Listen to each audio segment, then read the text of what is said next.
same. All right. So Senate should relax and stay and do nothing and do oversight for the account. Should just be happy. I really like the fight we are witnessing tonight of elected leaders.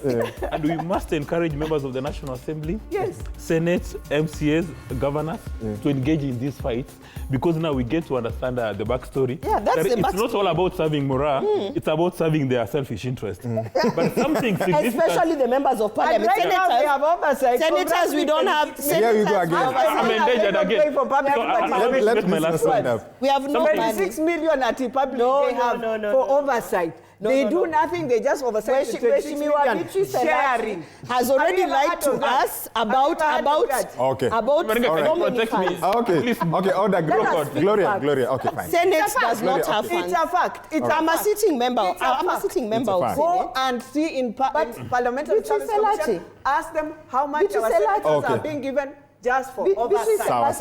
Oversight. Senators are not getting any money. They have. And it is in I am a senator. Where is this money coming from? They have. Why and then they went to court to try and say they need not more. getting any money. And they lost the case. So let this now have it. 100 million. Let this have it. I think again, I think we need to pass another law to give elected leaders more energy drinks so that they reveal all these secrets. Have you heard revealed today? Yeah. 26 million for just That's not true. oversight. Yeah, but Maringa, something. That's not true. And the quota. And George, please, my issue on this show. It's not true. Please, let's speak facts. True. Okay. Let's speak it's facts. true. The Senate Oversight Fund, wherever it started. Just now? Let him send you. So as she gets this document. Yeah, let him. You see, she's saying, let me ask the clerk. Yes. Okay, Gloria. Let's listen to she has been receiving on behalf of. Let's listen to this man. You know this clerk. Something again, because I've heard you've received the warning sign. Something significant has happened today. That for the first time, Kenya's foreign policy is going to be anchored on Mora's interest. Today, the PCS had a stakeholder as a validation, which is very important, because for the longest time, majority of Kenyans have not created the nexus between foreign policy and the person Fukoni. So for the first time, you're going to have a foreign policy which reflects the aspirations and interest for Mora.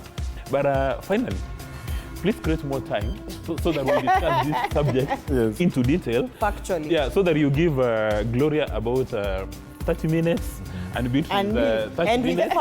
And we get an MC and a governor. And with facts. So that now Mora back in the village can actually understand the majority of these elected leaders is to line their pockets and not serve the interest. No, we serve the interest. Let me ask you, which pockets did a nominated senator doesn't even have an office.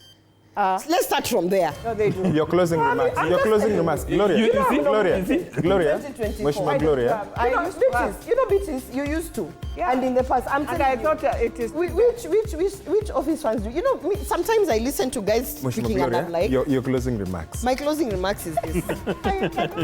As a member of parliament, but you're also calling the clerk. You see, there's discrepancies. As a member of parliament, I will tell you this. The issue of the equitable share, that issue.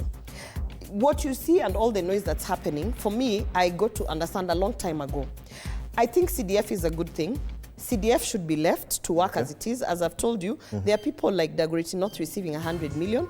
That should be enough to have such impact on the ground for 5 wards.